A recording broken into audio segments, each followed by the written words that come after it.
Hi friends, അപ്പോൾ നമ്മളിന്ന് ഉണ്ടാക്കാൻ പോണത് ക്രോഷ്യ വെച്ചുണ്ടാക്കുന്ന ക്രിസ്മസ് സ്റ്റാർ ആണ്. ഇത് പല വലുപ്പത്തിലും പല കളേഴ്സിലും നമുക്ക് ഉണ്ടാക്കാൻ പറ്റും. വളരെ ഈസിയാണ്. അപ്പോൾ നമുക്ക് ഇതെങ്ങനെയാണ് ഉണ്ടാക്കുന്നതെന്ന് നോക്കിയിട്ട് നമുക്ക് ഈ വളരെ ബ്രൈറ്റ് ആയിട്ടുള്ള യെല്ലോ കളർ യാൺ തന്നെ യൂസ് ചെയ്ത് സ്റ്റാർ ഉണ്ടാക്കി നോക്കാം. കട്ടിയുള്ള യാണാവുമ്പോൾ നമുക്ക് വലിയ നീഡിൽ യൂസ് ചെയ്യാൻ പറ്റും. അപ്പോൾ ഞാൻ 3.5 mm ഒരു ഹുക്കാണ് ഇപ്പോൾ യൂസ് ചെയ്യുന്നത്. അപ്പോൾ ആദ്യമായിട്ട് നമുക്ക് ഒരു നോട്ട് ഇട്ട് കൊടുക്കാം. ഇനി നമുക്ക് 4 ചെയിൻ ചെയ്യാം. ഇനി ഈ 4 ചെയിനിൻ്റെ ഏറ്റവും ആദ്യത്തെ സ്റ്റിച്ചിലേക്ക് നമുക്കൊരു ഡബിൾ ക്രോഷ്യ ചെയ്ത് കൊടുക്കാം. ഡബിൾ ക്രോഷ്യ എന്ന് പറയുമ്പോൾ 3 സ്റ്റിച്ചിനകത്ത് ആദ്യത്തെ 2 സ്റ്റിച്ചിൽ കൂടെ ആദ്യം യാൺ വലിച്ചെടുക്കണം.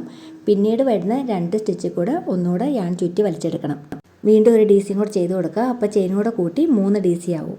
ഇനി നമുക്ക് 3 ചെയിൻ ചെയ്ത് കൊടുക്കാം. അതിനുശേഷം നമുക്ക് ഇത് തന്നെയാണ് റിപ്പീറ്റ് ചെയ്യേണ്ടത്. 3 DC ചെയ്യുക, 3 ചെയിൻ കൊടുക്കുക, 3 DC ചെയ്യുക, 3 ചെയിൻ കൊടുക്കുക, അങ്ങനെ 5 പ്രാവശ്യം റിപ്പീറ്റ് ചെയ്യണം. ഓർക്കേണ്ട കാര്യം, ഓരോ പ്രാവശ്യം 3 DC ചെയ്യേണ്ടത് ആദ്യത്തെ സ്റ്റിച്ചിലേക്ക് തന്നെയാണ്. നമ്മൾ ആദ്യം 4 ചെയിൻ ചെയ്തതിനകത്ത് ആദ്യത്തെ സ്റ്റിച്ചിലേക്കാണ്. വീണ്ടും 3 ഡബിൾ ക്രോഷ്യ ചെയ്യുക, വീണ്ടും 3 ചെയിൻ എടുക്കുക, അങ്ങനെ 5 പ്രാവശ്യം റിപ്പീറ്റ് ചെയ്യണം. ഇപ്പോൾ 2 പ്രാവശ്യം 3 DC ചെയ്ത് ചെയിൻ എടുത്തു. ഇനി മൂന്നാമത്തെ പ്രാവശ്യത്തെ 3 DC ചെയ്യാണ്. അപ്പോൾ നമുക്ക് 5 പ്രാവശ്യത്തേതും ഫുള്ള് ചെയ്തിട്ട് വരാം. അവസാനത്തെ പെറ്റലും ചെയ്തു, 3 ചെയിനും ചെയ്തു. ഇനി നമുക്ക് ജോയിൻ ചെയ്യാം. അതിനായിട്ട് നമുക്ക് ആദ്യത്തെ സ്റ്റിച്ചിലേക്ക് സ്ലിപ്പ് സ്റ്റിച്ച് ചെയ്ത് കൊടുക്കാം. ഇനി നമുക്ക് സ്റ്റാറിൻ്റെ 5 പെറ്റൽസ് ചെയ്യുന്നതിന് വേണ്ടിയിട്ട് അടുത്ത ഹോളിലേക്ക് 3 ചെയിൻ ചെയ്തതിന് ശേഷം സ്ലിപ്പ് സ്റ്റിച്ച് ചെയ്തിട്ട് ജോയിൻ ചെയ്യാം. ഇനി നമുക്ക് 3 ചെയിൻ ചെയ്ത് കൊടുക്കാം. ഇനി നമുക്കൊരു ഡബിൾ ക്രോഷ്യ ചെയ്ത് കൊടുക്കാം, ഒരു DC ചെയ്ത് കൊടുക്കാം. ഇനി നമുക്ക് 3 ചെയിൻ ചെയ്തതിന് ശേഷം ഈ ചെയിൻ സ്റ്റാർട്ട് ചെയ്യുന്ന ആ ജോയിൻറ്റിൽ ഒരു SC ചെയ്ത് കൊടുക്കുക. ഇത് നമ്മുടെ സ്റ്റാറിൻ്റെ പെറ്റലിൻ്റെ അറ്റം കൂർത്ത് നിൽക്കാൻ വേണ്ടിയാണ് നമ്മൾ ചെയ്യുന്നത്. അപ്പം ഇങ്ങനെ SC ചെയ്ത് കൊടുക്കുന്ന ഭാഗം മേളിലേക്ക് കൂർത്ത് നിൽക്കും, ഷാർപ്പായിട്ട് നിൽക്കും. അതിന് ശേഷം നമുക്ക് ഈക്വലായിട്ട് വരാൻ വേണ്ടിയിട്ട് ഒരു ഡബിൾ ക്രോഷ്യ ചെയ്യാം, വീണ്ടും 3 ചെയിൻ ചെയ്യാം. ഇനി ഒരു സ്ലിപ്പ് സ്റ്റിച്ച് ചെയ്തിട്ട് ഇത് താഴെ നമുക്ക് ജോയിൻ ചെയ്യാം. ഫസ്റ്റ് പെറ്റൽ നമ്മൾ പൂർത്തിയാക്കി. ഇനി നമ്മൾ ഇത് തന്നെ റിപ്പീറ്റ് ചെയ്യുക. ആദ്യം 3 ചെയിൻ ചെയ്യണം, അടുത്ത ഹോളിനകത്തോട്ട് അത് ജോയിൻ ചെയ്യണം, വീണ്ടും 3 ചെയിൻ ചെയ്യണം, അതിനുശേഷം ഒരു ഡബിൾ ക്രോഷ്യ ചെയ്യുക, 3 ചെയിൻ ചെയ്യുക, അത് ജോയിൻറ്റിൽ നമ്മൾ സിംഗിൾ ക്രോഷ്യ ചെയ്യുക, വീണ്ടും ഒരു ഡബിൾ ക്രോഷ്യ, 3 ചെയിൻ, ജോയിൻ ചെയ്യുക.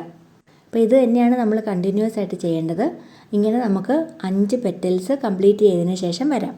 അപ്പോൾ നമ്മൾ 5 പെറ്റൽസും കംപ്ലീറ്റ് ചെയ്തു. ഇനി നമുക്കിത് ഹാങ് ചെയ്യുന്നതിന് വേണ്ടിയിട്ട് ഒരു ഹാങ്ങിങ് കൂടെ ഫിറ്റ് ചെയ്ത് കഴിഞ്ഞാൽ നമ്മുടെ സ്റ്റാർ റെഡിയാണ്. ഇത്ര ഈസിയാണ്. അപ്പോൾ നമ്മൾ ആദ്യം നടുക്കിലേക്കൊന്ന് ജോയിൻ ചെയ്ത് കൊടുത്തിട്ടുണ്ട്. ഇനി നമുക്ക് എത്ര നീളം ആവശ്യമുണ്ടോ അത്രയും നമ്മൾ ചെയിൻ ചെയ്ത് കൊടുക്കുക. അതിന് ശേഷം നമ്മളത് താഴേക്ക് കൊണ്ടുവന്നിട്ട് ആ സെയിം സ്ഥലത്ത് തന്നെ ജോയിൻ ചെയ്ത് കൊടുക്കുക. ഇത്രയേ ഉള്ളൂ ഹാങ്ങിങ് ചെയ്യാൻ വേണ്ടിയുള്ളത്. അപ്പോൾ നമ്മുടെ സ്റ്റാർ റെഡിയാണ്. അപ്പോൾ ഇത് എല്ലാവരും ചെയ്ത് നോക്കണം. വളരെ ഈസിയാണ്. ബിഗിനേഴ്സിനും കൂടെ ചെയ്യാവുന്നത് പോലെയാണ് ഇതിനകത്ത് പറഞ്ഞിരിക്കുന്നത്. അപ്പോൾ എന്തെങ്കിലും ഡൗട്ട് ഉണ്ടെങ്കിൽ നിങ്ങൾ കമൻറ്റ് ചെയ്യണം. ഇത് നമുക്ക് ട്രീ ഡെക്കറേറ്റ് ചെയ്യാൻ വേണ്ടി യൂസ് ചെയ്യാം, കീ ചെയിനായിട്ട് യൂസ് ചെയ്യാം, ബാഗിലൊക്കെ നമുക്ക് കീ ചെയിനായിട്ട് ഇടാൻ പറ്റിയതാണ്. ഒരു ക്രിസ്മസിൻ്റെ വൈബ് കിട്ടാൻ വേണ്ടിയിട്ട് നമുക്ക് അങ്ങനെ ചെയ്യാം. ഇല്ലെങ്കിൽ നമുക്ക് കയറി വരുന്ന ഡോറിലോ അകത്തെ ഡോറിലോ ഒക്കെ ഒരു യാണിനകത്തേക്ക് ഇത് കോർത്ത് ഇടുകയാണെങ്കിൽ നല്ല ഭംഗിയിൽ അതിങ്ങനെ നമ്മൾ ഈ മാവിൻ്റെ ഇലയൊക്കെ എടുത്തില്ലേ കയറി വരുന്നിടത്ത്, അതുപോലെ തന്നെ നല്ല ഭംഗിയിൽ ആ ക്രിസ്മസിൻ്റെ വൈബ് കയറി വരുന്നിടത്ത് തന്നെ കിട്ടും. ഇനി ഇതല്ലെങ്കിൽ നമുക്ക് സ്റ്റെയർ കേസിൽ തന്നെ ഇങ്ങനെ ചെയ്യാവുന്നതാണ്. താഴേന്ന് മുകളിലേക്ക് ഒരു യാൺ ഇങ്ങനെ ഇട്ടിട്ട് അതിലേക്ക് ഫിക്സ് ചെയ്താൽ നല്ല ഭംഗിയായിരിക്കും. അപ്പോൾ ഞാൻ അതൊന്ന് ചെയ്ത് കാണിക്കാം. അതിന് മുമ്പ് ഒരു കാര്യം കൂടെ പറയാനുണ്ട്. നമ്മൾ ഈ ലാസ്റ്റ് വരുന്ന ഈ ഒരു ത്രെഡ് നന്നായിട്ട് സെക്യൂർ ചെയ്ത് വെക്കണം. നമുക്കൊരു നീഡിലെടുത്തിട്ട് സ്റ്റിച്ച് ചെയ്ത് വെക്കാം, ഇല്ലെങ്കിൽ വേറൊരു ചെറിയ ക്രോഷ്യയുടെ നീഡിലെടുത്തിട്ട് ഇതുപോലെ നന്നായിട്ട് സെക്യൂർ ചെയ്ത് കൊടുക്കാവുന്നതാണ്.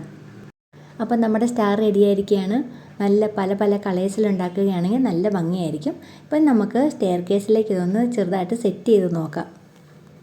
അപ്പം നമ്മൾ സ്റ്റെയർ കേസിൽ ഇത് സെറ്റ് ചെയ്തിട്ടുണ്ട്. വെറുതെ ഒരു യാണിനകത്തോട്ട് നമ്മൾ കോർത്തിട്ടിരിക്കുകയാണ്.